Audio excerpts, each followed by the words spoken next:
mesazhi im është ky. Sot ne jemi në kilometrin e fundit. Me ndihmën e Zotit, asgjë s'do ta ndalë drejt fitores tonë. Sot ne jemi pa triumfit të madh. Shumë kujt, triumfi mund t'i duket ende larg, kur shef udhkryqin në cilin ndodhet Shqipëria. Por miqtë e mi, opozita që kemi bërë së bashku vitet e fundit ka qenë padyshim maraton jo e lehtë. Thuaj një kalvar maraton e mbushur me dhunën e narkoshtetit, presione dhe izolime orwelliane.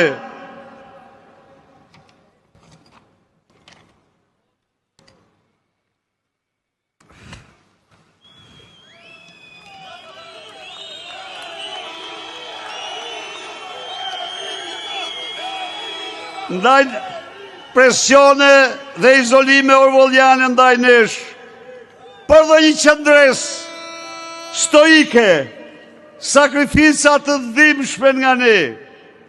Ishin vitet një përballje tegër me regjimin e narkodiktatorit Maduro, biri një xhelati që firmoste varjen e kundërshtarëve politik dhe që përdori të gjitha mënyrat për realizimin e projektit të tij, Shqipëria me kallp opozit apo Shqipëria pa opozit.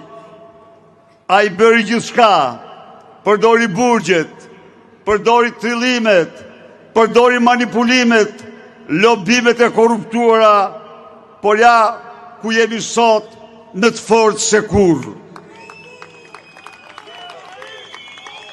Në udhëtimin tonë që në kilometrat e parë, ne ju dëshmuam shqiptarve dhe botës se projekti Shqipërisë pa opozit, apo kallp opozit, ishte turpi tyre, ishte turpi historisë, që ne të gatshëm për çdo çmim, kur nuk do ta pranonim.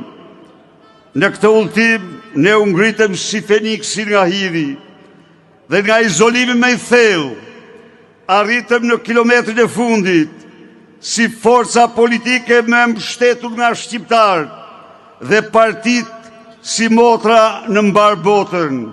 Arritëm në kilometrin e fundit